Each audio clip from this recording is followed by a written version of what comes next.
ভারত উপমহাদেশে ইসলাম আনায়নের ক্ষেত্রে আউলে কিরামের অবদান।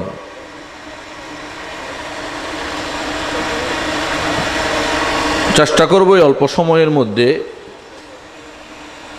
আপনাদেরকে এই বিষয়ে কিছু আলোচনা পেশ করার জন্য, তথ্যভিত্তিক কিছু রেফারেন্স দেওয়ার জন্য। আল্লাহ রাব্বুল আলামিন আমাদের এই আসা যাওয়া উঠা বসাকে কবুল করুক, সকলে বলি আমিন। তার আগে আমি অনেক প্রশ্নের উত্তর দেওয়া দরকার, ঠিক না? আসছি এখানে প্রায় 9টার আগে এসে পৌঁছেছি না, 8:30 9টার আগে ধরেন এসে পৌঁছাইছি। সেই থেকে পর্যন্ত অনেক প্রশ্ন শুনেছি। আসলে বর্তমান সময়ে আমাদের প্রশ্ন থাকবে বেশি। আগেকার তুলনায় বর্তমান দেখবেন বিবাদ বেশি। 100 জন আলেম থাকলে একটাই মশলা 100 জন 100 রকম উত্তর দেবে, এটা হবে বেশি। কেন হবে এটা? আদবুল মুফরাদ ইমাম ইসমাইল বুখারী রহমাহুল্লাহ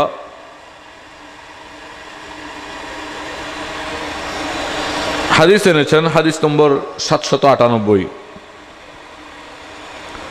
হযরত ইবনে মাসউদ থেকে বর্ণিত, তিনি বর্ণনা করছেন, ইন্নাকুম ফি জামানিন কাসীরুল ফুকাহা।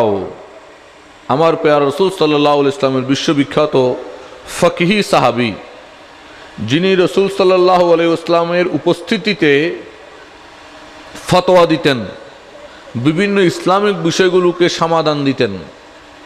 কার উপস্থিতিতে? রহমাতুল লিল আলামিন নবীর হায়াতের দুনিয়ার উপস্থিতিতে, যিনি নবীজির সম্মুখে নবীজির ইজাজতে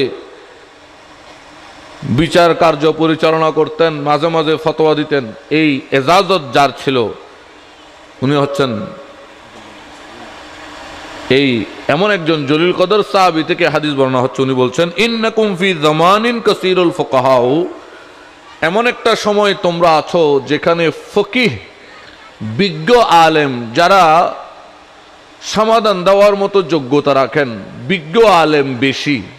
বিজ্ঞ আলেম, কারণ আমার নবীর রহমাতুল লিল আলামিন শফিউল মুজনবিন সাল্লাল্লাহু আলাইহি ইসলামের প্রত্যেক সাহাবী ফকিহ ছিল। সবাই জ্ঞানের ভান্ডার ছিল, সবাই জ্ঞানের সাগর ছিল। কোরআন হাদিস এদের চেয়ে বেশি বুঝবে, বুঝতে পারে, এটা অসম্ভব। তো সবাই কি ছিল? ফকিহ ছিল। কলিলুল খুতবাউ, তো বলতেছে যে এখন তো ফকিহ বেশি, কলিলুল খুতবাউ, বক্তা কম। বক্তা বলেন, বক্তা কম। কলিলুস সওয়াল, প্রশ্ন কম। প্রশ্ন, কারণ সাহাবায়ে কেরামের জামানায় আল্লাহ কোথায়, নবী কিসের তৈরি, নবীর গায়েব আছে কিনা, এই ধরনের কোন প্রশ্ন ওয়াগাইরা ওয়াগাইরা এগুলো ছিল না।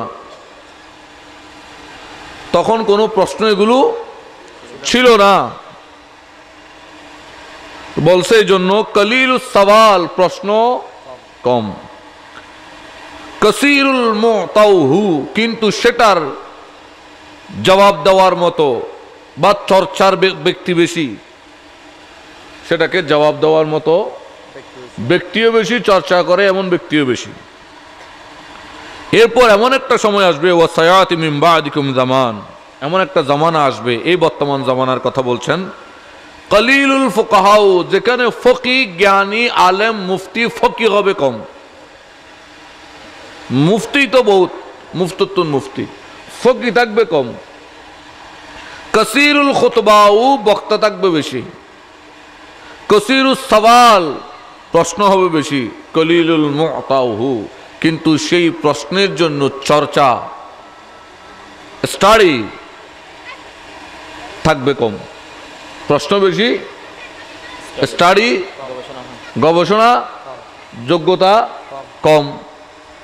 বক্তা বেশি, ফকি কম। আচ্ছা, এই যে কথা বলছি, এটা কি আজকের বিষয়? এটা তো 1400 বছর আগেই বলা হয়েছে এমন একটা সময় আসবে। এই জন্য এখন আমরা প্রশ্ন করি বেশি। দেখবেন ফেসবুকের মধ্যে প্রশ্ন করতেছে, মাজারে কেন যাই? যে ছেলেটা প্রশ্ন করতেছে সে মসজিদেও যায় না। কোথায় বলেন বলেন, কোথায়? মসজিদেও যায় না। ফেসবুকে লিখতেছে মা বাপ বড় পীর, আবার পীর ধরার দরকার কি? ভালো করে যদি যাচাই করে দেখেন, যে ছেলেটা কমেন্ট করছে তার কাছে মা বাপ বড় পীর না বউ বড় পীর।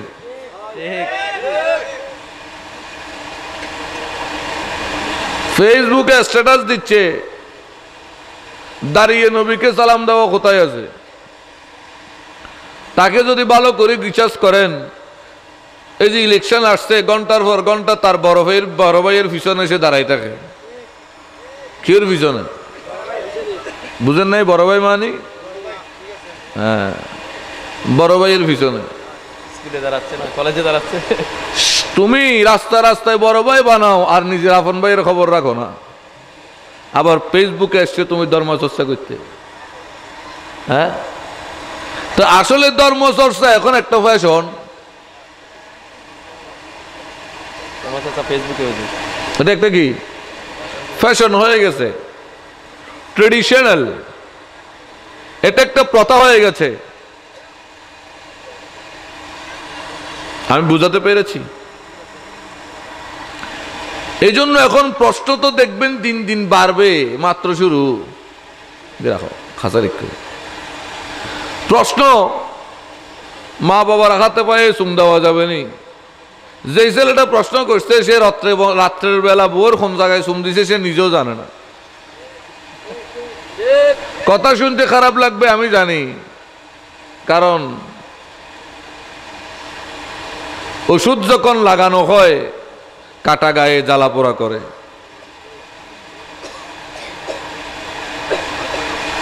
প্রশ্ন অনেক আমাদের, কেন কেন অনেক?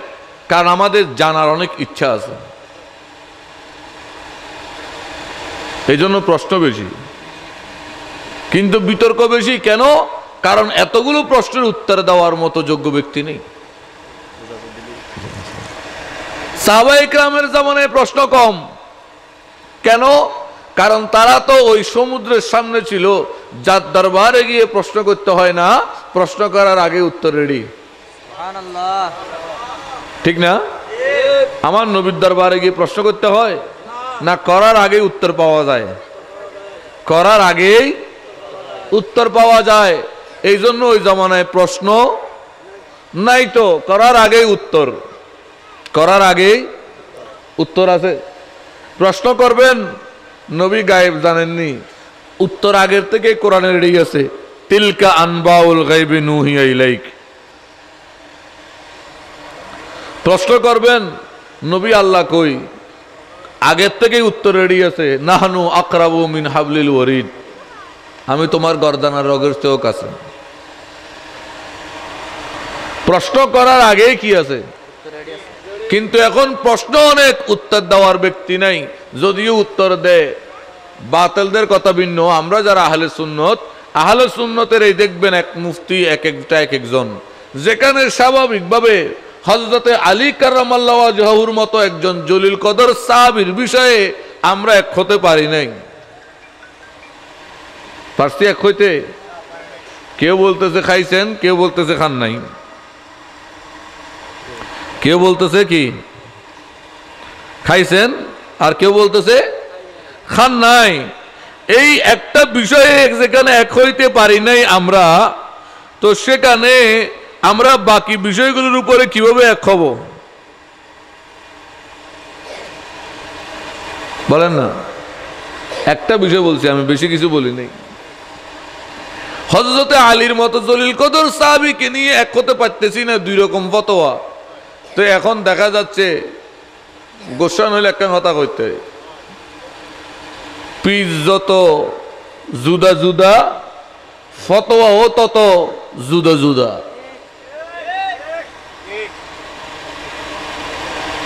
তারপর একজনেরটা একজন বুঝার চিন্তা নাই, উনি এটা কেন বলল, কোন দৃষ্টিতে বলল, কি কারণে বলল, শুধু প্রশ্নের উপরে প্রশ্ন, না ওরটা ভুল আমারটা সঠিক, ওটা ভুল আমারটাই রাইট, তারটা ভুল। ভুল ধরতে যারা ওস্তাদ তারাই বেশি ভুল করে। মনে রাখবেন এই কথা, আমার এই কথা মনে রাখবেন। যারা ভুল ধরতে বেশি ওস্তাদ, পরের ভুল যে বেশি ধরে সে নিজেই বেশি ভুল করে। কারণ সে সবসময় পরের ভুল ধরার পিছনে লেগেছিল, নিজের ভুল সংশোধন করার মতিকে তার খেয়াল ছিল না। এজন্য যে পরনিন্দায় থাকে সে নিজে নিন্দনীয় হয়, যে পর সমালোচনা করে তার আত্মবিসর্জন হয়। এজন্য আমরা জানতে চাইব কম, আমল করব বেশি। মনে থাকবে, আমরা সবাই সুফি কেরামের অনুসারী, ঠিক কিনা? ভুল বলছি? তো আমরা যখন সুফি কেরামের অনুসারী, আমাদের আইকন বলেন, মডেল বলেন, আইডল বলেন, যা বলবেন বলেন, এরা কারা? সুফি কেরাম, ঠিক না? যে সিলসিলার হবে হোক, সুফি কেরাম আমাদের কি আইকন, মডেল, আইডল যা হবে না। তো এদের একটা চিন্তা চেতনা হচ্ছে জানো বেশি আমল করো, জানো কম আমল করো বেশি, জানো কম আমল করো। তার অর্থ প্র্যাকটিক্যাল চাই। কি চাই? প্র্যাকটিক্যাল। আপনি অনেকগুলো জানলেন, আমল নাই। ফজর, জোহর, আসর, মাগরিব, এশা, ইশরাক, চার্চ, জাওয়াবিল, আওয়াবিন, তাহাজ্জুদ, 10 ওয়াক্ত নামাজের কথা জানলেন, কিন্তু 1 ওয়াক্তর গায়ের ফাঁসেও নেই। আর 5 ওয়াক্ত জানেন, 5 ওয়াক্ত ভালো করে পড়েন, এনাফ। জানেন কম, মানেন বেশি। আবার বলছি, জানেন কম, মানেন বেশি। এটাই আল্লাহ ও রসুল ভালোবাসেন। কিন্তু জানতে চান বেশি, মানব কম, কোনো ফায়দা? হ্যাঁ, জানতে কমপক্ষে অতটুক প্রয়োজন হবে যতটুক না জানলে আমার নয়, যতটুক না জানলে নয়, কমপক্ষে ততটুক আমাকে জানতে হবে। তো প্রশ্ন আমাদের অনেক। যেমন প্রশ্ন, আমি একটা আপনাদেরকে প্রশ্ন দেই। অনেকেই আমারে বলে যে হুজুর, এই যে আপনার নামের সাথে লেখেন উস্কাইন গিরি না নিরি, উস্কাইন গিরি না নিরি, অনেকেই আমাকে বলে। আমার বাড়িতে উস্কাইন দরবার শরীফও অনেকে বলে যে সবাই লেখে উস্কাইন গিরি, উনি লেখে উস্কাইন নিরি, এটা গিরি না নিরি? তো এই প্রশ্ন কারণে আমি একটা বই লিখেছিলাম, আল ইস্তেফসার। অনেকের কাছে আছে, তো কেউ কিনে পড়ার জন্য, কেউ কিনে সাজানোর জন্য, আর কেউ কিনে কয় আমার পীর সাহেব লেখছে, একটু কিনে বাসায় রাখি, বরকত হবে, ফরার আগে বাসে নেই। তো এই বইটার মধ্যে আমি যখন মোকাদ্দমা উপক্রমণিকা লিখেছিলাম, উপক্রমণিকার নিচে আমার নাম লেখার সাথে সাথে আমি নিচে লিখছি উস্কাইন বাসি, উস্কাইন নিরি, উস্কাইন গিরি, উস্কাইন নবী। কয়টা লিখছি? 4টা। কেন লিখছি? মূলত গিরি, নিরি, বাসি, নবী এগুলো পার্থক্য হচ্ছে শুধু ভাষার। আর সুফি ইকরাম কোনো ভাষার কায়েদ নয়, মনে রাখতে হবে। সুফি ইকরাম কোনো ভাষার মুকাইয়াদ নয়। সুফি ইকরাম কোন নির্দিষ্ট ভাষাকে আপন করে না। তাদের উদ্দেশ্য একটা, মানুষের ভিতর আল্লাহ রসুলের ভালোবাসা মহত্ব জাগ্রত করা। এই জন্য যেখানে যেই ভাষা দরকার তারা সেই ভাষাই সেখানে শিখে। আপনাদের এখানে বাংলা ভাষার দরকার, আমি যদি এখানে ফার্সিতে আলোচনা করি কোনো লাভ হবে? আরবিতে করলে তোর মাথা না, উর্দুতে করলে কোনো ফায়দা আসবে? আসবে না। যেটা দরকার, এই জন্য সুফি ইকরাম কোনো ভাষার মুকাইয়াদ নয়। যার কারণে দেখবেন বিভিন্ন দরবার শরীফের যে সুফি কতগুলো গীতি আছে না, গান আছে নি? প্রত্যেক দরবারে আছে কিনা? তো সেখানে দেখবেন কতগুলো শব্দ থাকে, শাম, রাধা থাকে কিনা, হ্যাঁ, খালা থাকে কিনা? কেন? এগুলো অনেকে না বুঝে বলে যে এগুলো বৈষ্ণবপ্রদ কিংবা এগুলো হিন্দুয়ানি শব্দ। আফসোস, এটাই সুফি ইকরামের আদর্শ। মূলত এটা হিন্দুয়ানি শব্দ নয়, এটা বাংলা ভাষা, সাংস্কৃতিক ভাষা। এটা কি? সংস্কৃতি ভাষা। আপনি এটারে যদি ধর্মে নিয়ে যান তাহলে তো আপনি অন্ধ। কোন ব্যক্তির নাম সাগর, কি নাম? আপনি যদি শুনে, নাম শুনে যদি বলেন তুমি হিন্দু, তাহলে তো আপনার মাথা খারাপ, মাথা নষ্ট। কারণ সাগর নামটা যদি কি হয়, হিন্দু হয়, কি হয়? হিন্দু হয়। তো বর্তমান ইসরায়েলের তেলমন্ত্রীর নাম ইসরাফিল, দেখি বলেন তো সে মুসলমান না ইহুদি?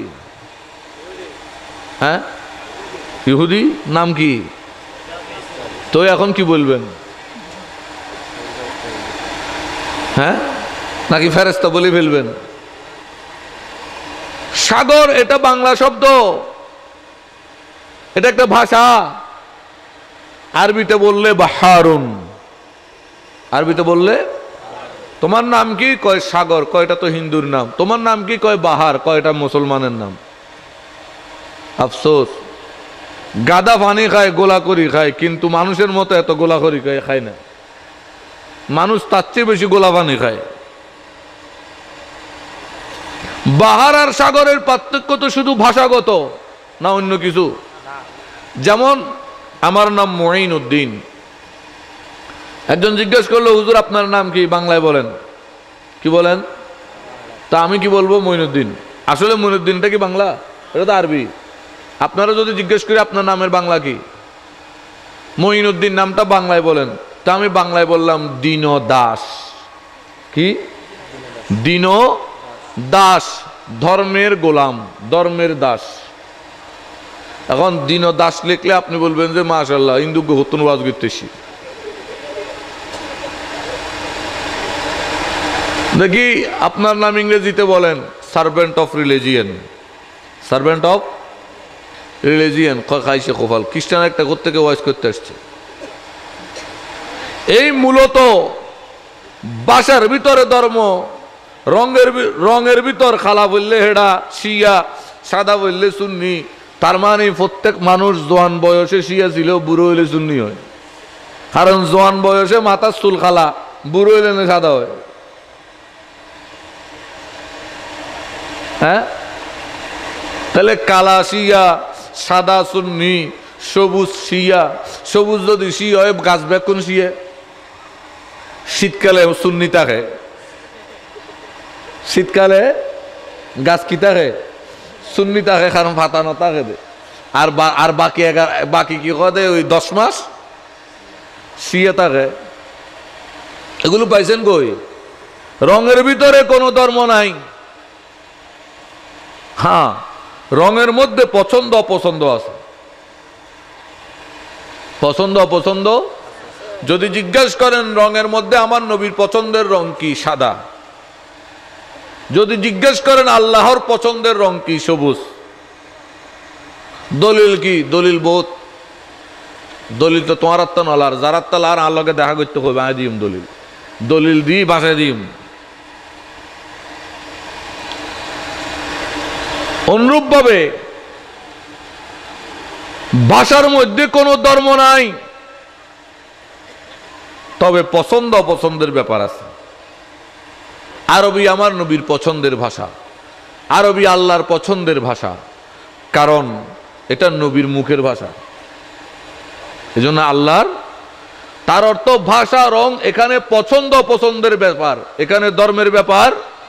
কিন্তু এখানে পর্যন্ত ধর্ম আনি আমরা ফিতনা বাজাইতেছি, এখানে পর্যন্ত ধর্ম হয়। এটা হিন্দু, এটা মুসলমান, এটা ওয়াবি, এটা খারেজি, কি নিয়ে? ভাষা আর রং নিয়ে। তো আমরা ইহুদি খ্রিস্টানের মাইন না খাই, কে খাইতে বলতেছেন? হ্যাঁ, আমরাই ধ্বংস না হয়ে কে ধ্বংস হবে? ফেরকাবাজির, ফিতনাবাজির একটা সীমা আছে। তো এই জন্য এগুলো আমাদেরকে বুঝতে হবে। এগুলো মূলত কি? ভাষা। বলেন কি? ভাষা, ভাষাগত পার্থক্য। কি গত? যেমন ধরেন ঈদে মিলাদুন নবী সাল্লাল্লাহু আলাইহি ওয়াসাল্লাম। এখন একজন ভাই ওনার লিফলেটে লিখলো নবী আবির্ভাবের খুশি, নবী আবির্ভাবের খুশি। আপনি লিফলেট দেখি বলবেন হয় তার নতুন মাহফিল একটা কোত্থেকে আবার চালু করলো, কি নতুন মাহফিল। অথবা এক ভাই লেখলো নবী আবির্ভাব দিবস, নবীর আবির্ভাব দিবস। আপনি লিফলেট দেখি বলবেন হাই খাইছে না কপাল, নতুন মাহফিল একটা, নতুন নাম একটা আবার কোত্থেকে আবিষ্কার করলো। আচ্ছা, এটা কি নতুন নাম নাকি মিলাদুন নবী সাল্লাল্লাহু আলাইহি ইসলামের বাংলা? হ্যাঁ, বুঝেন না এখনো?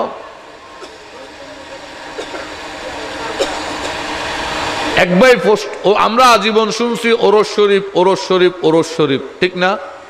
কি শুনছেন? একজন হঠাৎ করে লিফলেট একটা ছাড়লো অমুক ওলির তিরোধান দিবস। কি দিবস? তিরোধান দিবস। এখন আপনি বলবেন যে খাইছে না কপাল, এটা আবার নতুন একটা কোত্থেকে আবিষ্কার হইলো। আজীবন শুনলাম ওরস দিবস, এটা তিরোধান দিবস কোত্থেকে আসলো? মূলত ওরসের বাংলা। এটাই হচ্ছে বাঙালি জাতির সবচেয়ে ব্যর্থতা, যে বাঙালি জাতি হয়েও আমরা বাংলা জানি না। বাঙালি জাতি যে আনসাকসেস, তার সর্বপ্রথম প্রমাণ গ্রহণ করে তার ভাষায়। কারণ 52 ভাষা আন্দোলনটা ছিল বৃথা। কারণ এখানে বাংলা বললেই কয় হিন্দু,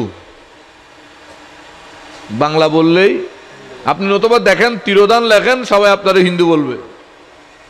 আপনি আবির্ভাব লেখেন, সবাই আপনারা হিন্দু বলবে। আপনি পীরকে গুরু ডাকেন, সবাই আপনারা হিন্দু বলবে। মুরিদদের শিষ্য বলেন, সবাই আপনারা হিন্দু বলবে।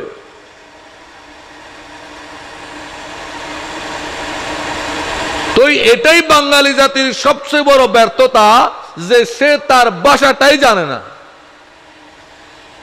তো যার মুখের ভাষা, যেটা দিয়ে মনের ভাব প্রকাশ করতে হয়, সেখানেই জামিলা। জানি না তার বাকি আগাগোড়া রাষ্ট্রের ভিতরে বাহিরে, সংসদের ভিতরে বাহিরে, বাকি জায়গার মধ্যে কি জামিলা আছে। যার মনের ভাব প্রকাশ করার ভাষায় এত জামিলে, বাকি জামিলা কি আছে এটা আল্লাহ ভালো জানে। আমি বুঝাইতে পারছি? এই জন্য যারা কথায় কথায় ভাষা নিয়ে দ্বন্দ্ব করে, কি নিয়ে বলেন, কি নিয়ে? বুঝে না, দেখছে এটা নতুন, এটা কোত্থেকে আসছে, ভাষা বুঝে নাই সে। এটা যে বাংলা ভাষা বা ফার্সি ভাষা বা উর্দু ভাষা বা আরবি ভাষা বুঝে নাই। না বুঝেই সাংস্কৃতিক ভাষা বুঝে নাই, না বুঝেই শব্দ একটা পাইছে, সেটা নিয়ে সমালোচনা শুরু। তো বুঝে নিতে হবে এ হচ্ছে ফিতনাবাজ মৌলবী, এরা ফিতনাবাজ। এরা কি বলেন? এরা কি ফিতনাবাজ। এই জন্য যারা ভাষা নিয়ে, রং নিয়ে বিতর্ক সৃষ্টি করে, এদেরকে দেখলেই বলবেন যে ট্রাকের পিছনে যাহা লিখা থাকে তাহা কি ট্রাকের পিছনে যা লিখে থাকে তাহা মানে বুঝেন নাই কি 100 হাত দূরে থাকুন, সাবধান 100 হাত দূরে থাকুন। এই একটা জিনিস যদি বুঝেন, ভাষা জিন্দগির সমস্ত প্রশ্নের সমাধান পেয়ে যাবেন। শুধু একটা জিনিস বুঝতে হবে আপনাকে, কি বলেন? কি? ভাষা। এই যেমন আজকে প্রশ্ন, হুজুর তাজমি সাজদা জায়েজ কি না জায়েজ? তুমি তাজমি সাজদা অর্থ বুঝো নাই বলে এই প্রশ্ন করছো, এই জন্য ভাষা বুঝতে হবে। প্রশ্ন বুঝলে, অর্থ বুঝলে প্রশ্ন থাকে না। যেই প্রশ্নে অর্থ বুঝে না সেই প্রশ্নের উত্তর সঠিক হয় না। কি বলছি? যে প্রশ্ন আপনি পরীক্ষার হলে গেলেন, এমন এক প্রশ্ন করা হলো যে প্রশ্নটাই বুঝেন নাই, উত্তর কি লিখবেন? হ্যাঁ,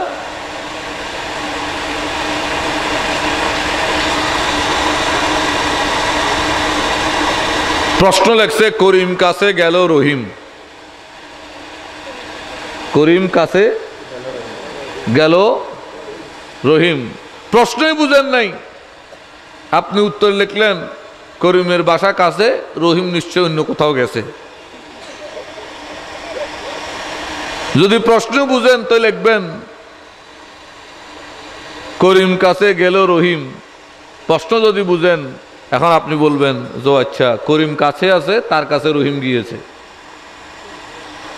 এই জন্য প্রশ্ন না বুঝলে অনেক ছেলে দেখবেন যখন পরীক্ষার হলে যায় প্রশ্ন বুঝে না, প্রশ্ন না বুঝার কারণে উত্তর লিখতে পারে না। অনেক সময় সহজ প্রশ্ন ভাষার কারণে জটিল হয়ে যায়, ছেলে বুঝে নাই কি প্রশ্ন করছে, সে না লিখে বসে আছে। কারণ সে তো মুখস্থ করছে। পড়া দুই রকম, একটা বুঝে পড়া আর একটা মুখস্থ পড়া। এ পড়ছে কি তোর নামাতে মুখস্থ, পড়ছে কি শুধু মুখস্থ করছে। এখন সেখানে গেছে আর প্রশ্ন বুঝে নাই, তো কি লিখবে? বসে থাকবে। সে যদি পড়া বুঝতো, মুখস্থ করে নাই, বুঝেছে, তাহলে সেটা প্রশ্ন যেভাবেই জটিল করা হোক না কেন, এক ছেলে অঙ্ক মুখস্থ করছে, কি অঙ্ক মুখস্থ করছে, একটু মনোযোগ দেন। এক ছেলে অঙ্ক মুখস্থ করছে, একটা বাঁশের মধ্যে বানর 1 মিনিটে 9 ফুট উঠতে পারে। ওই বাঁশের মধ্যে তেল বা চর্বি লাগিয়া দিলে বানর প্রতি 1 মিনিটে 2 ফুট উঠে নিচে নেমে যায়, 1 ফুট উপরে উঠতে কতক্ষণ সময় লাগবে? মুখস্থ করতে। হলে গিয়ে দেখতেছে সেখানে বানর শব্দ নাই, সেখানে আছে মানুষ বা বাঙালি। বাঙালি বাঁশের মধ্যে 9 দিনে উঠতে পারে, যেহেতু 9 মাসে দেশ স্বাধীন করতে, তাহলে সব করতে পারে। কিন্তু একজন উঠতে গেলে আরেকজন তেল লাগাই দেয়, এখন উঠতে কতক্ষণ সময় লাগবে? এখন ও তো মুখস্থ করছে বানর দিয়া, এটা দিয়ে মুখস্থ করে নাই, সে লিখতে পারে নাই। যদি বুঝতো তো নামাতো, বুঝলে লিখতে পারত। এখানে আমাদের পার্থক্য। এই জন্য সবসময় মনে রাখবেন আমাদেরকে ভাষা বুঝতে হবে, আর নতুবা প্রশ্ন প্রশ্নই থাকবে, সমাধান সমাধান হবে না।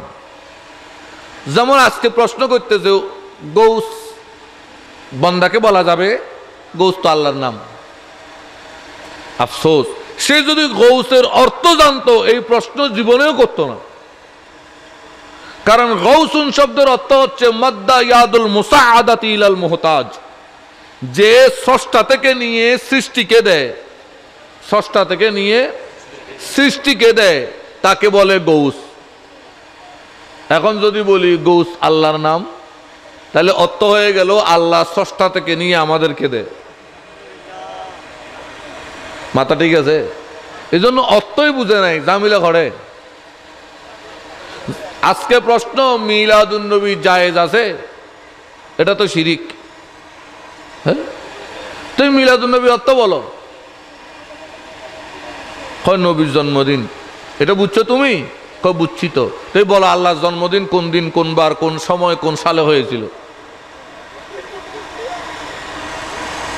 তা তো হয় নাই, আল্লাহ তো জন্ম থেকে পবিত্র। এই আল্লাহ জন্ম থেকে পবিত্র বলেই তো নবীর জন্মদিন পালন করি, কারণ এটা বোঝানোর জন্য যে নবীকে আমরা আল্লাহ মানি না। তুমি তো অর্থ বুঝো নাই, অর্থ বুঝলেই বাকি সমস্যার সমাধান। এই জন্য যত বড়ই কিতাব পড়নেওয়ালা হন না কেন, যদি প্রথমেই ভাষাগত শব্দের জ্ঞানটাই না থাকে, কোনো লাভ হবে না, কোনো লাভ নাই। এই জন্য শব্দ বুঝতে হবে, আবার ওই শব্দের কতগুলো প্রতিশব্দ হতে পারে সেটা জানতে হবে, সাথে সাথে ওই শব্দের মূল অর্থ কি, প্রতিশব্দ কি। যেমন সৈয়দুন, কয়দিন আগে একজন আমাকে প্রশ্ন করলো যে আপনি সৈয়দ অত্ত আল ইস্তিফসার বইয়ের মধ্যে নেতা লিখছেন, এটা তো ঠিক না, কারণ নেতাদের মধ্যে দোষ ত্রুটিও থাকে। তাই বলছে কি লিখবো সৈয়দ অত্ত, কি লিখবো? সম্মানিত সৈয়দের মৌলিকত্ব সম্মানিত নয়, এটা প্রতি অর্থ প্রতিশব্দ। যেমন বিউটিফুল অর্থ সুন্দর, নাইস অর্থ বিউটিফুল অর্থ, তো দোনোটাই এক। আসলে বিউটিফুল অর্থ মূল অর্থ কি? বিউটিফুল নাইস একটা আরেকটার প্রতিশব্দ, কিন্তু কোনটার সঠিক অর্থ কোনটি, এটাই বলতে চেয়েছিলাম। যে শব্দের মূল অর্থ কোনটি, প্রতিশব্দ কোনটি, এটা যদি না বুঝেন মুশকিল বাজাইতেই থাকবেন, কিতাব পড়ে পড়ে সরাইতে পারবেন না। আমি বুঝাতে পারছি? আজকে যে মাজার নিয়ে এত প্রশ্ন, কয় মাজারে যাওয়া শিরক, তুমি মাজার অর্থই তো জানো না। দেখি মাজার অর্থ বলো। আমি আচ্ছা এই যে এতগুলো কথা বলছি, দলিলের প্রয়োজন আছে?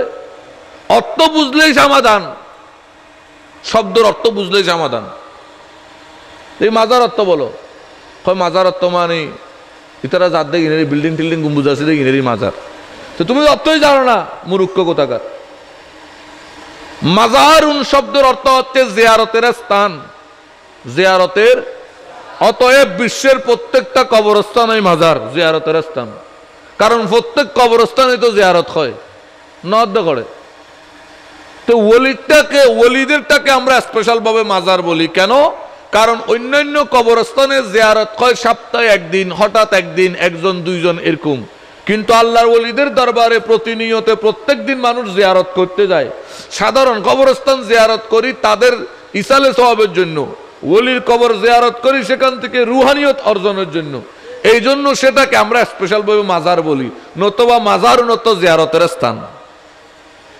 এখন যদি বলেন মাজারে যাওয়া শিরিক, তো বলেন দেখি আল্লাহর জিয়ারতের স্থান কোথায় আছে? আল্লাহ জিয়ারতের স্থান করে? তখন বলবেন খানায়ে কাবা। কি বলবেন? তো খানায়ে কাবা আল্লাহ জিয়ারতের স্থান, মসজিদ কি তৈ? মসজিদে গেলে আল্লাহর সাক্ষাৎ হয় না তো? এই জন্য বুঝতে হবে। ওই আজকে আমি জুমা পড়ানোর সময় বলছিলাম যে খানায়ে কাবা আল্লাহর ঘর, মসজিদ আল্লাহর ঘর, কিন্তু খানায়ে কাবার চতুর্দিকে 7 বার তোয়াফ করেন, আপনার মসজিদের চতুর্দিকে কয়বার তোয়াফ করছিলেন জীবনে? তা আল্লাহর ঘর না? মসজিদ কার ঘর? হুজুরের ওয়াজ করার জন্য না, কার ঘর? এটা চারি মাথা দিয়ে কয়বার তোয়াফ করছেন? হয় হুজুর একবারও করি নাই। কেন করেন নাই? এটা তো আল্লাহর ঘর। তাহলে বুঝা যাচ্ছে দোনোটা আল্লাহর ঘর, ঘরের মধ্যে বেশ কম আছে। তো কি বেশ কম? একজনের ধরছিলাম জিনাইদ হয়ে, সে আমার উত্তর দিল, কয় হুজুর একটা সাধারণ ঘর, একটা বিশেষ ঘর।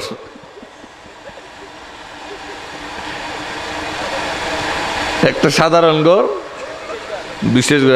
বাহ, তোমার চাতুরতামি আছে, বুদ্ধি আছে, ভালো। কি আছে? বুদ্ধি আছে ভালো। একটা সাধারণ ঘর, একটা বিশেষ ঘর, বুদ্ধি তো আছে। বুদ্ধি না খাটাইলে উত্তর দিল কোত্থেকে? তখন তারা আমি বললাম সাধারণ ঘর কোনটা? কয় মসজিদ। হ্যাঁ, বিশেষ ঘর কোনটা? কয় খানায় কাবা। হ্যাঁ, এবার আমার একটা প্রশ্ন আছে, কয় কি? আমি তো আল্লাহর যখন সাধারণ ঘর বিশেষ ঘর দুইটা আছে, আল্লাহ কোন ঘরে থাকে? এখন সে অনেকক্ষণ চিন্তায় পড়ে গেল, হুজুর এটা তো আমার মাথায় আসতেছে না। আমি বলি, বুদ্ধি এখন শেষ, বুদ্ধি এখন, কারণ বুদ্ধির একটা সীমা আছে, যুক্তির একটা সীমা আছে, সীমার বাহিরে যুক্তি চলে না। কিছু জায়গা আছে যেখানে যুক্তি স্টপ, এরপরে আর যুক্তি দিয়ে কাজ হয় না, এরপরে বুদ্ধি দিয়ে কাজ হয় না। আর সেখান থেকেই আউলিয়া ইকরামের, আম্বিয়া ইকরামের এলমের অবস্থান শুরু।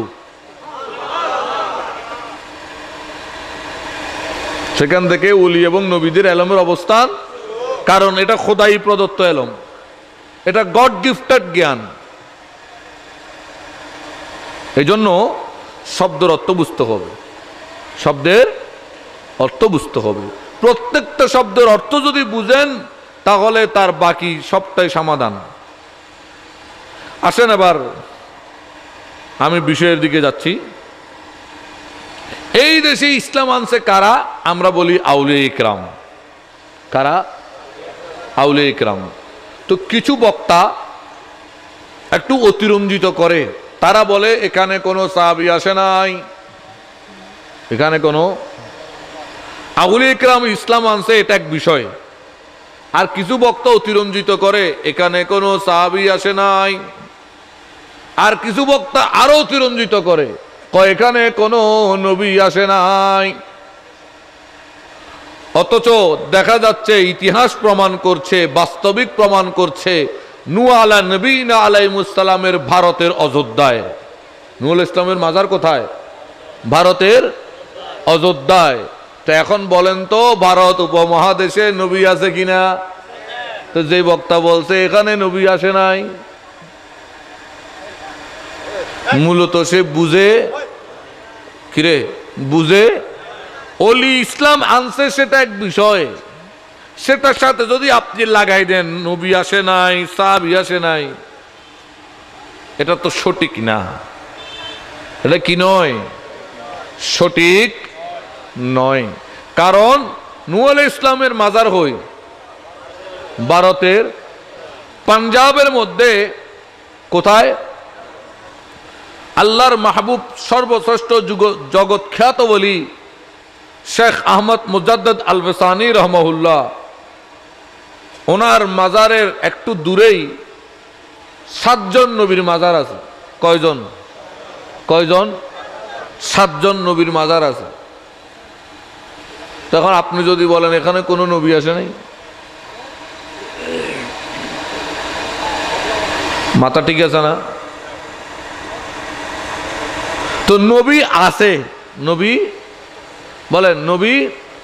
আমি কোরআনের একটা আয়াত পড়েছিলাম, যে আয়াতের মধ্যে মহান রব্বুল আলামিন ইরশাদ করেছেন লিকুল্লা কওমিন হাদিন। আল্লাহ বলছেন প্রত্যেক জাতির জন্য একজন হেদায়েত দাতা আছে। এই আয়াতের এই টুকরার সূরা রাদের 7 নম্বর আয়াতের এই অংশের অনেক তাফসীর আছে। কেউ কেউ বলেছেন এখানে হাদিন দ্বারা আমার নবী উদ্দেশ্য, কেউ বলেছেন হাদিন দ্বারা আল্লাহ উদ্দেশ্য, কেউ বলেছেন হাদিন দ্বারা হযরতে আলী কাররামাল্লাহু ওয়াজহাহু উদ্দেশ্য, আবার কেউ কেউ বলেছেন হাদিন দ্বারা আইয়ুদাইন উদ্দেশ্য। অনেক তাফসীর আছে। এটা বলার উদ্দেশ্য হচ্ছে আমি যদি একটা বলি বাকিটা ছেড়ে দিই। কিছু লোক আছে সবাই তো আর আমারে ভালোবাসে না, কওমি খারজিত আছে সুন্নির ভিতরে কি বেকুন আর পছন্দ করে না। কারণ আর এখন 10 জন বাল এক করতে বাদ খাইতারি 2 জন হুজুর এক করতে না পারে। উগ্র আর উগ্র হদে তুই বৈশুস দিব তো সুন্নতর বরখলাপ, এটা হদে তুই কি হদে সামিজ বামাতত কে দইছিস, তুই বা হদে তুই মাছে গুস্তাক করতে রাখা হর ওইটা হদে খাইতারি, এরকম সমস্যা নেই, দত খাই দিন না।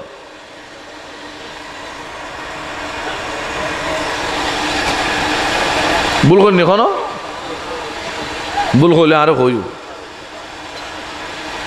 কারণ আমরা জ্ঞান অর্জন করেছি প্র্যাকটিক্যাল জীবনের চরিত্রের মধ্যে, এটাকে বাস্তবায়ন করি নাই।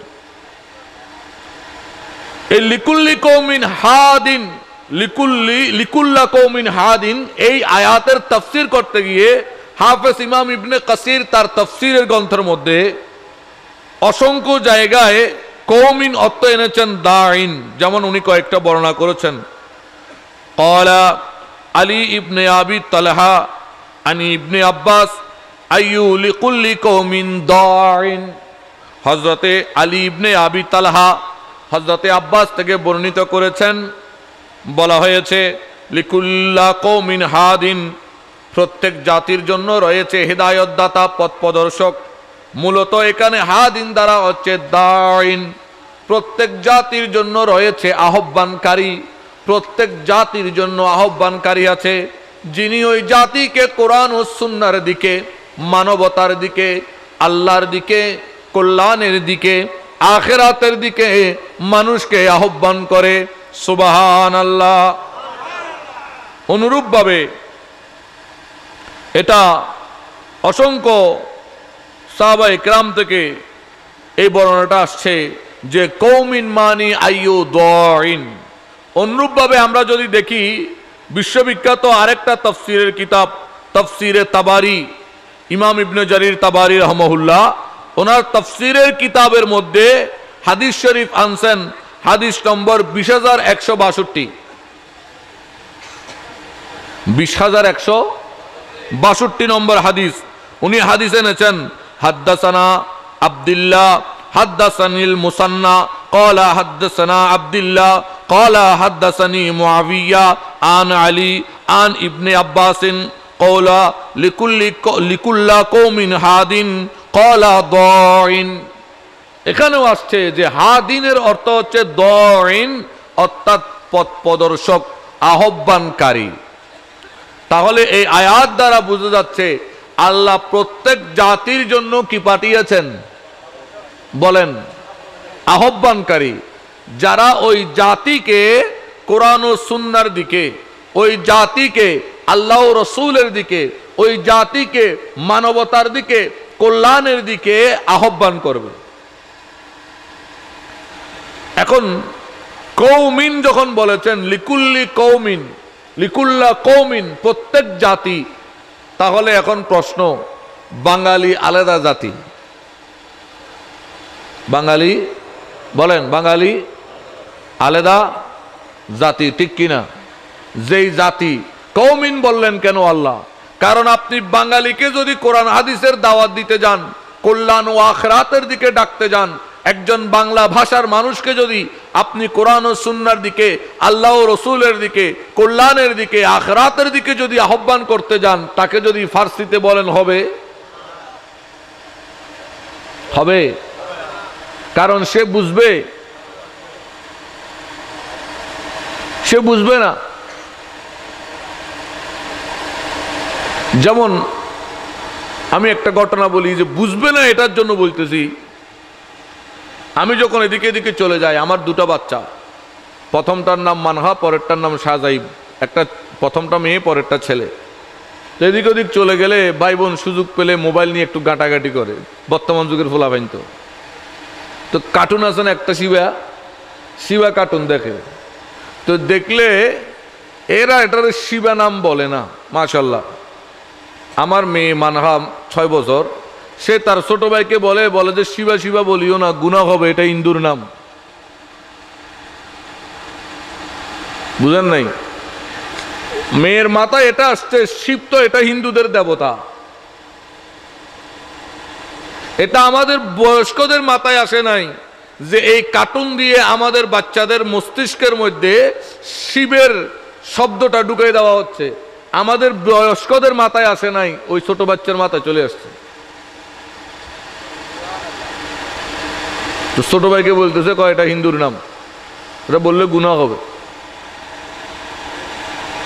তো এটা বলছি বুঝার জন্য। কিসের জন্য? বুঝার জন্য। ও তো ছোট, 4 বছর বয়স আমার ছেলের, সে বুঝে নাই। তো মানুষ যখন বুঝে না, সে যদি না বুঝে যদি সারা জীবন পড়তে থাকে লা ইলাহা ইল্লাল্লাহ মুহাম্মাদুর রাসূলুল্লাহ, লা ইলাহা ইল্লাল্লাহ মুহাম্মাদুর রাসূলুল্লাহ, কি ফরজ দে হতে বেকুম ফরজ দামে ফরজ দি।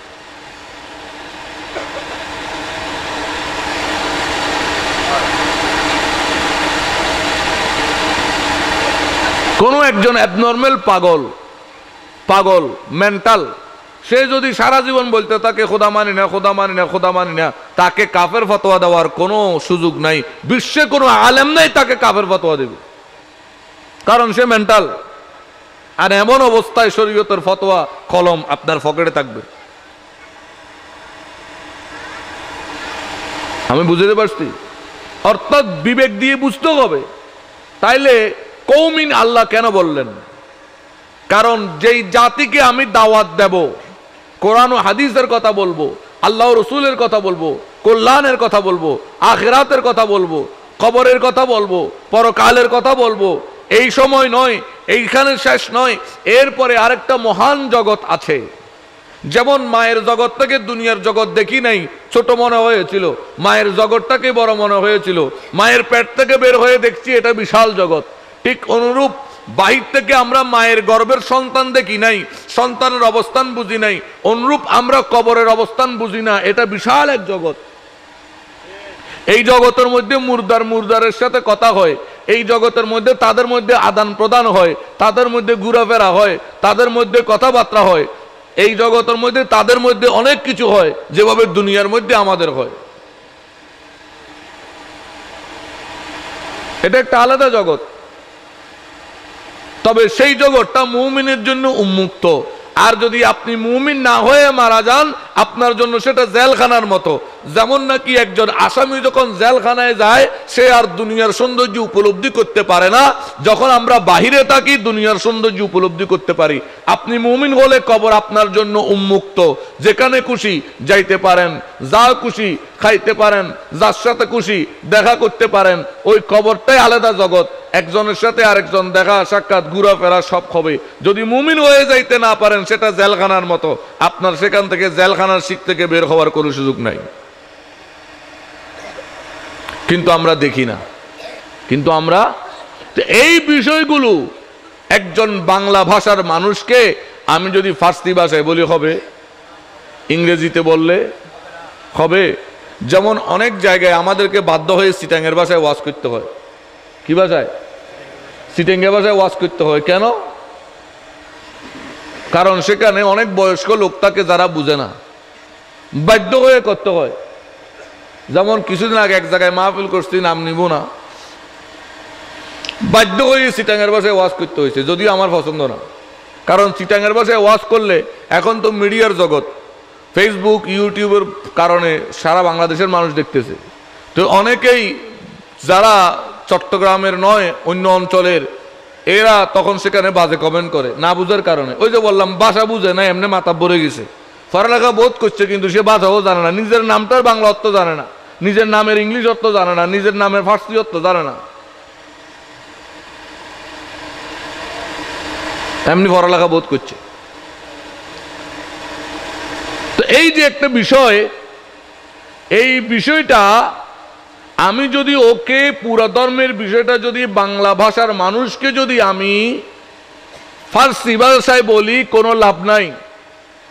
কোনো ফার্সি ভাষার মানুষকে বাংলায় বললে লাভ নাই। যেমন এমন একটা জায়গায় গেলাম, অনেক বয়স্ক লোক, তারা শুদ্ধ ভাষা বুঝে না। এখানে শুদ্ধ ভাষা বাংলা ভাষা, শুদ্ধ ভাষা যেমন বাংলা, ইংরেজি চিটাঙ্গী ভাষাও বাংলা, শুদ্ধ ভাষা বাংলা, চিটাঙ্গী ভাষাও বাংলা। কিন্তু সেখানে আমি যদি শুদ্ধ ভাষায় ওয়াজ করি, ওই বুড়ারা সবাই তাকাই থাকবো, হয় হুজুর এগুলো হয় কি খন্দেশের তো নেছি। আর যখন চিটাঙ্গে টান দুইটা মারবেন, হয় হুজুর ঠিক আছে ওয়াজ গরমই। আমি বুঝতে পারছি এখন। তো আল্লাহ কওমিন বলেছেন, জাতি বলেছেন কেন?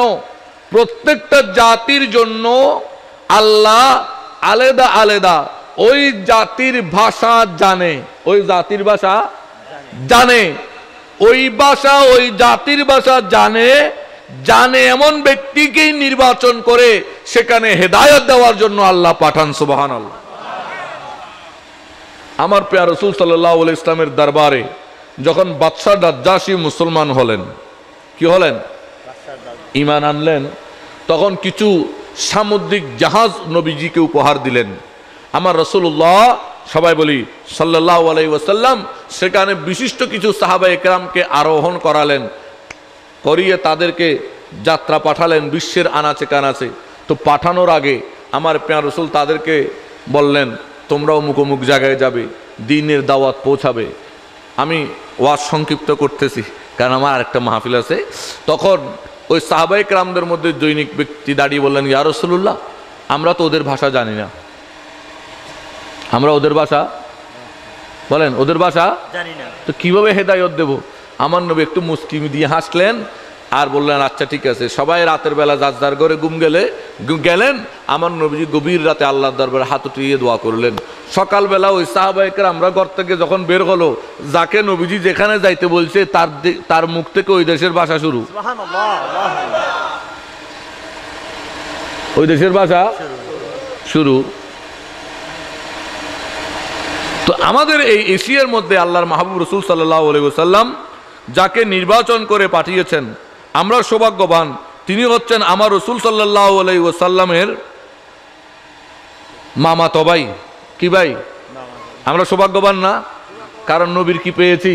মামাতো ভাই, আহলে বাইত পেয়েছি, নবীর পরিবার পেয়েছি, নবীর মামাতো ভাই সাদ বিন আবি ওয়াক্কাস রাদিয়াল্লাহু তাআলা, ওনাকে আমার রাসূল সাল্লাল্লাহু আলাইহি ওয়াসাল্লাম আমাদের এদিকে পাঠিয়েছেন।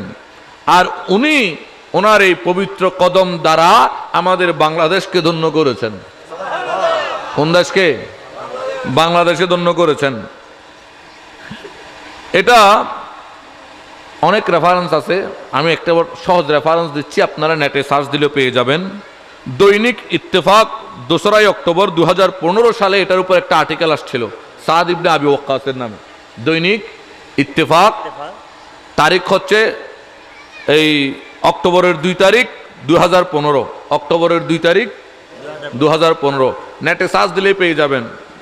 ডেলি ইত্তেফাক অক্টোবরের 2 তারিখ 2015, সার্চ দিলেই পেয়ে যাবেন।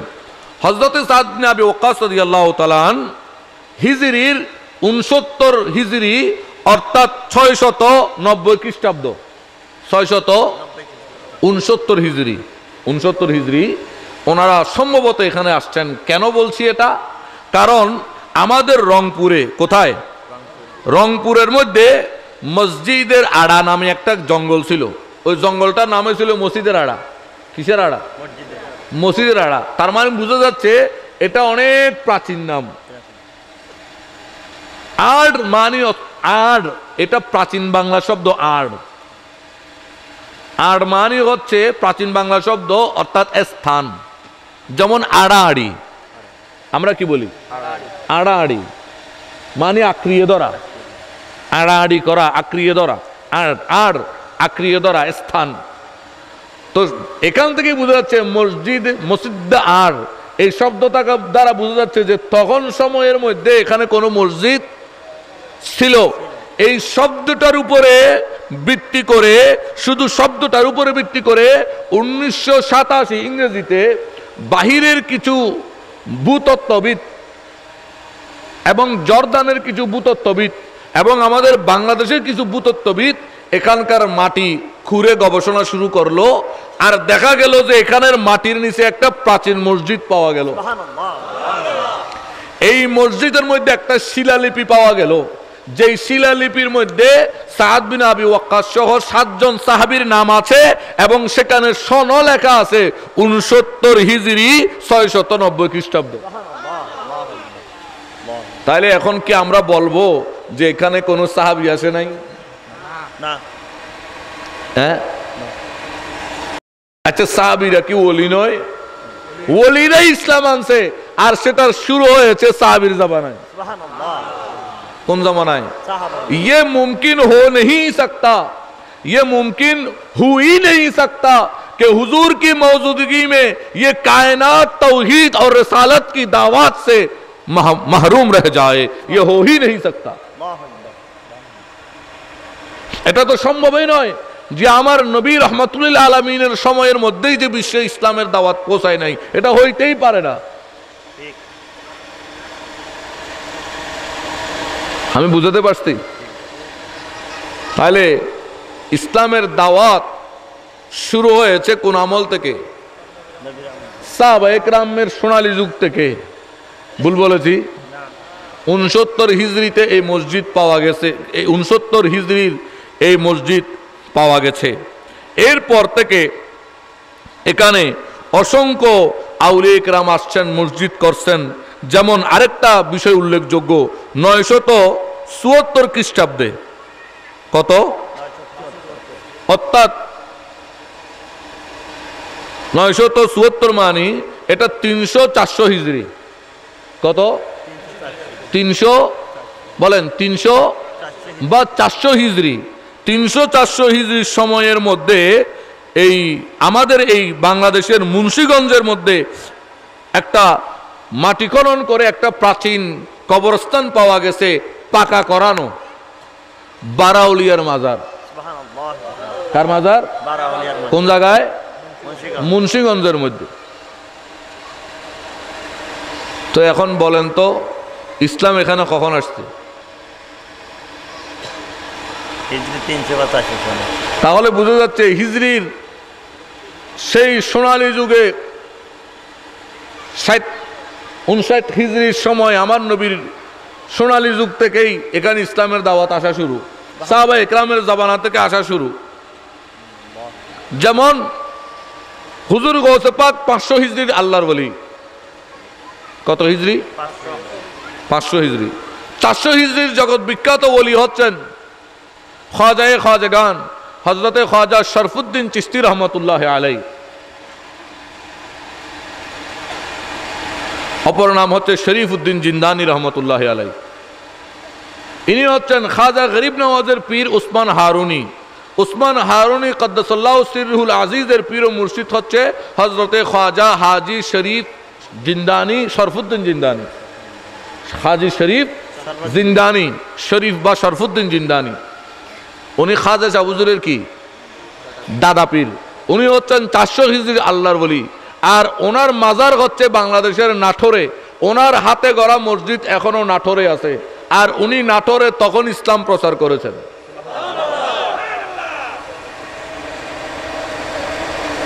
তো এই দেশে ইসলাম এনেছেন আল্লাহর ওলিরা। ইসলাম এনে সর্বপ্রথম তারা যে কাজ করতেন, তারা একটা হুজরা শরীফ বানাইতেন। হুজরা মানে বিশেষ কামরা যেখানে শুধু ইবাদত করা হবে আর ওনারা বিশ্রাম করবে। আস্তে আস্তে যখন মানুষ দিনের দিকে আসতো, ওই হুজরাটাকে তারা মসজিদ বানাইতেন। সুবহানাল্লাহ। কি বানাই ফেলতেন? মসজিদ বানাই ফেলতেন। তার মানে যেই আল্লাহর ওলিরা এই দেশে খানকা এবং মসজিদের মাধ্যমে দ্বীনের বীজ রুপেছেন, আজকে সেই ওলির অনুসরণকারী দাবি করে আমরা মসজিদ থেকে দূরে, আমরা মসজিদ থেকে দূরে। যে ওলিরা খানকার মাধ্যমে ইসলামের বীজ রুপেছেন, আজকে আমরা খানকায় যাইলেও নামাজ থেকে দূরে। অথচ দাবি করি আমি সুন্নি, দাবি করি আমি সুফিবাদী, দাবি করি আমি ওলি মানি। তো দাবি তো করা সঠিক, সহজ, কিন্তু বাস্তবে রূপ দেওয়া কঠিন। তো এখানে ইসলাম আনছেন আল্লাহর মাহবুব আউলিয়া ইকরাম, আরব থেকে, ইয়ামান থেকে, ইরাক থেকে, বিভিন্ন জায়গা থেকে তারা এখানে এসে ইনভলভ হয়েছেন। যার কারণে আমাদের ভাষাগুলো এদের সাথে মিশ্রিত হওয়ার কারণে আমাদের ভাষার মধ্যে পরিবর্তন আসছে। এখানে ব্রিটিশ ছিল, ব্রিটিশের কারণে ভাষার মধ্যে ইংরেজি আসছে। আমি বুঝাতে পারছি? যেমন আমি আশ্চর্য হয়ে যাই, আপনি যখন সিলেটে যাবেন, যদি আপনি ভালো ভাষা বুঝেন, দেখবেন সিলেটের মানুষের বেশিরভাগ ভাষায় ফার্সি শব্দ।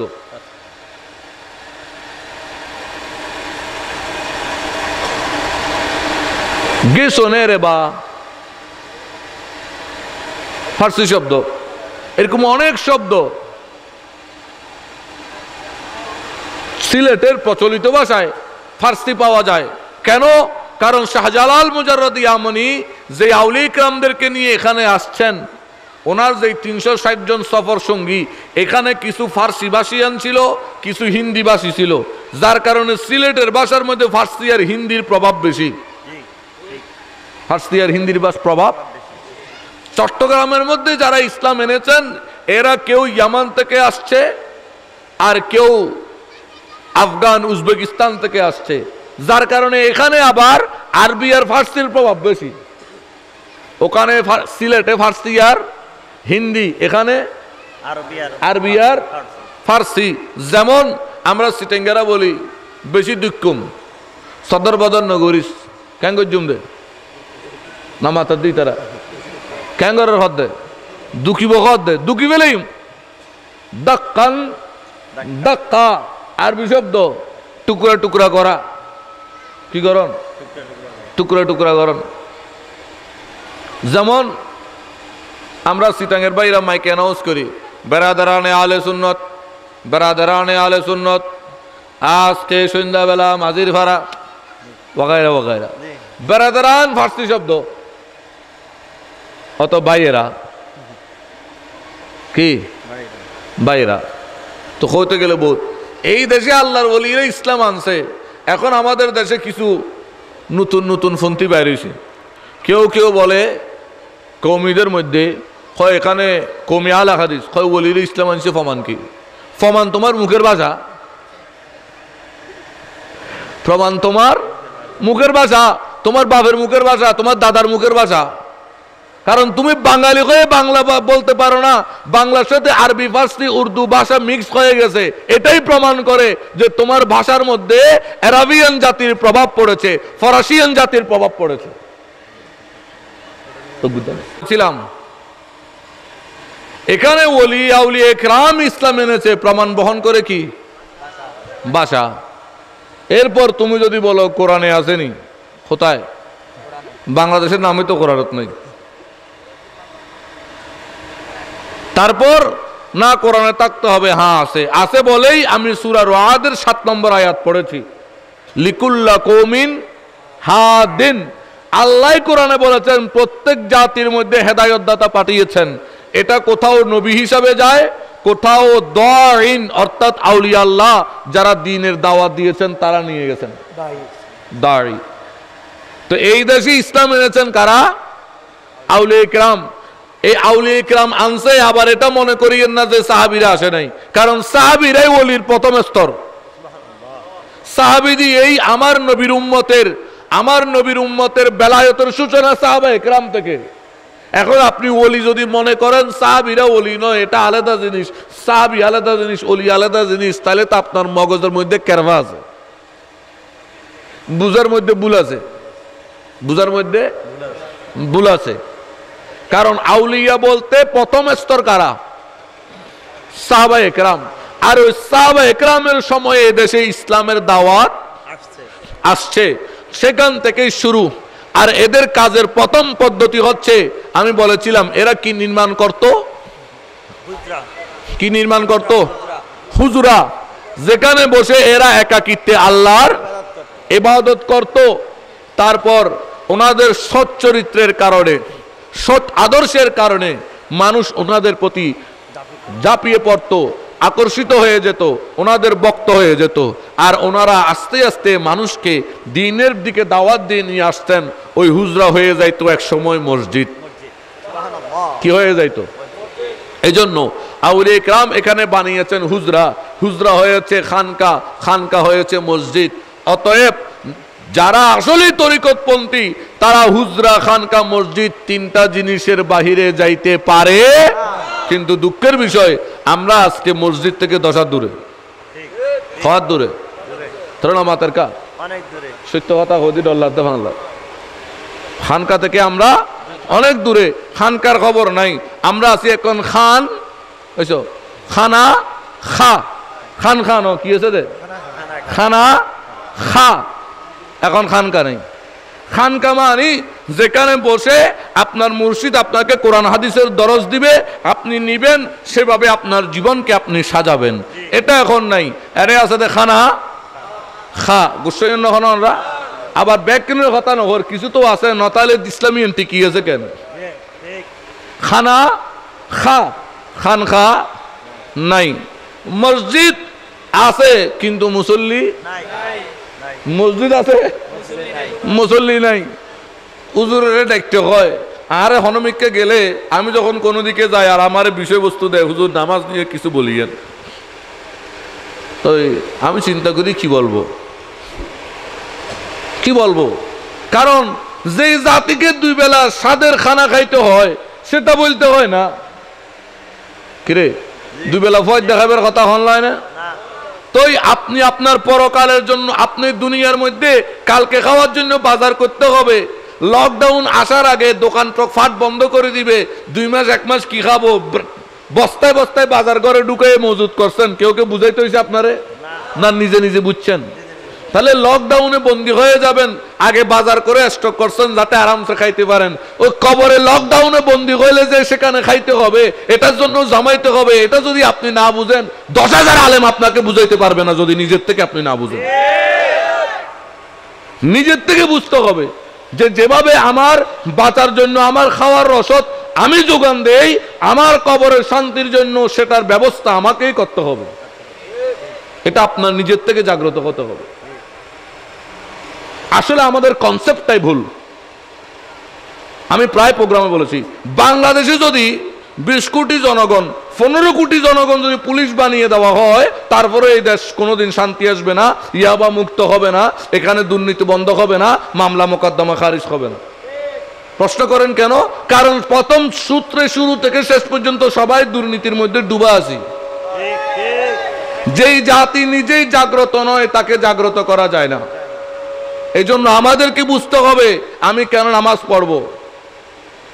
এই জন্য এলাকার মানুষকে যদি নামাজি বানাইতে হয়, এটার একমাত্র পন্থা বর্তমান যুগ উপযোগী আমি যেটা মনে করি সেটা হচ্ছে সমস্ত আলেম মসজিদে নামাজ পড়ানো বয়কট করুক, যে আমরা জুমার নামাজ পড়াবো না।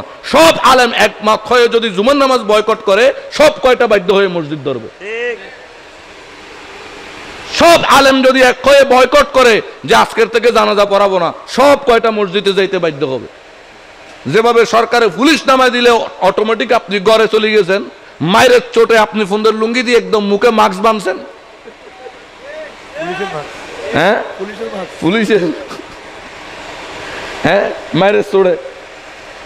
তো এভাবে আপনারে, কারণ আমরা তো ওভাবে অভ্যস্ত হয়ে গেছি, আমরা ওভাবে অভ্যস্ত হয়ে গেছি। মোগল শোষণ করেছে, ব্রিটিশ শোষণ করেছে, ভারত শোষণ করেছে, মঙ্গল শোষণ করেছে, চাইনিজরা শোষণ করেছে, এই দেশকে শোষণ করেছে, করতে করতে পাক বাহিনী শোষণ করছে। বর্তমান এখন যেই সরকার আছে সেই সরকারের দলীয় লোক শোষণ করে। তো আমরা শোষণ করতে করতে অভ্যস্ত, মার খাইতে খাইতে অভ্যস্ত। এই জন্য যতক্ষণ মায়ের বাড়ি ততক্ষণ ঠিক থাকি। তো আল্লাহর ওলিরা এখানে ইসলাম এনেছেন, ইসলামের দাওয়াত ওলিদের দ্বারা হয়েছে। আর এই ইসলামকে যদি বুঝতে হয়, আউলিয়া ইকরামের আদর্শ ছাড়া আর কোনো বিকল্প তো বলছিলাম অনেক প্রশ্ন আসছে। আমি তো আগেই বলছি যে প্রত্যেকটা প্রশ্নের সমাধান হয়ে যাবে যদি আপনি শব্দ বুঝেন। কি বুঝেন? কি বুঝেন? শব্দ বুঝতে হবে।